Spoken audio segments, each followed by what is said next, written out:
ঘনিয়ে আসছে ত্রয়োদশ জাতীয় সংসদ নির্বাচনের সময়। অন্যদিকে দেশ জুড়ে ঘটে চলছে একের পর এক অপ্রীতিকর ঘটনা।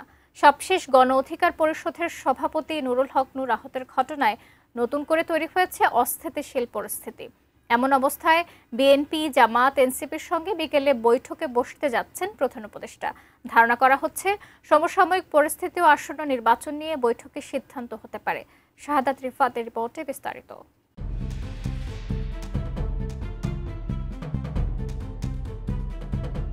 দায়িত্ব নেয়ার পর থেকে দেশের আইন শৃঙ্খলা পরিস্থিতি সামাল দিতে রীতিমতো হিমশিম খাচ্ছে প্রধান উপদেষ্টা ডক্টর মুহাম্মদ ইউনূসের নেতৃত্বাধীন অন্তর্বর্তী সরকার। তার উপর সরকারি বেসরকারি প্রতিষ্ঠানের কর্মকর্তা কর্মচারীদের নানা দাবি আদায়ের আন্দোলন যেন রীতিমতো মড়ার উপর খাড়ার ঘা হয়ে দাঁড়িয়েছে।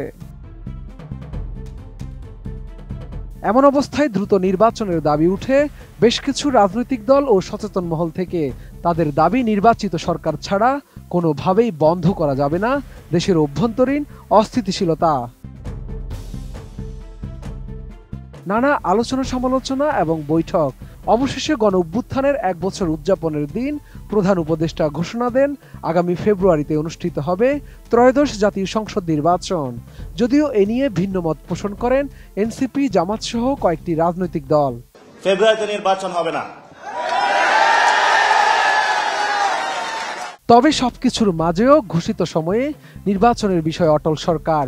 তাই সব রাজনৈতিক দলের সাথে দফায় দফায় বৈঠক করে যাচ্ছেন প্রধান উপদেষ্টা।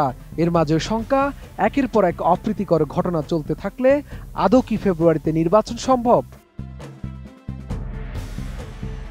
সবশেষ গণ অধিকার পরিষদের সভাপতি নুরুল হক নূরের আহত হওয়ার ঘটনায় আরও অস্থিতিশীল হয়েছে দেশের পরিস্থিতি। তাই ত্রয়োদশ জাতীয় সংসদ নির্বাচন ও সমসাময়িক পরিস্থিতি নিয়ে বিএনপি, জামায়াত ও এনসিপির সঙ্গে আজ বিকেলে বৈঠক ডেকেছেন প্রধান উপদেষ্টা ডক্টর মুহাম্মদ ইউনূস।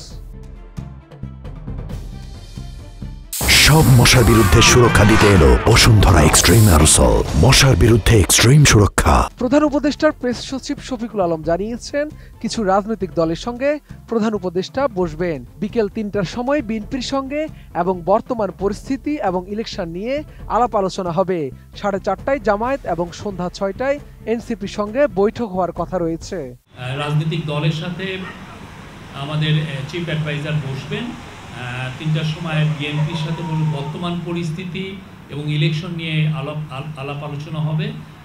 আগামীকাল ৩টার সময় বিএনপির সাথে মিটিং আছে, 4:30টায় জামাত এবং সন্ধ্যা 6টায় এনসিপি। প্রধান উপদেষ্টা মোহাম্মদ ইউনূসের নেতৃত্বে ৩০ আগস্ট যমুনায় অনুষ্ঠিত সভায় এই সিদ্ধান্ত নেওয়া হয়েছে জানিয়ে শফিকুল আলম বলেন, বৈঠকে কয়েকজন উপদেষ্টার পাশাপাশি জাতীয় নিরাপত্তা উপদেষ্টা খলিলুর রহমান এবং প্রধান উপদেষ্টার স্বরাষ্ট্র বিষয়ক বিশেষ সহকারী খোদাবক্স চৌধুরী উপস্থিত ছিলেন। ইম্পর্টেন্ট মিটিং হয়েছে যমুনাতে।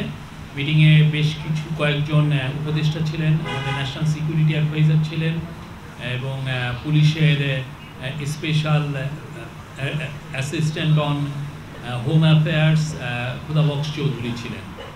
এর আগে নূর আহত হওয়ার ঘটনায় প্রধান উপদেষ্টার দপ্তরের এক বিবৃতিতে বলা হয়, আগামী জাতীয় নির্বাচন 2026 সালের ফেব্রুয়ারির প্রথমার্ধেই অনুষ্ঠিত হবে। বাংলাদেশের জনগণের প্রতি এটি অন্তর্বর্তী সরকারের একনিষ্ঠ অঙ্গীকার।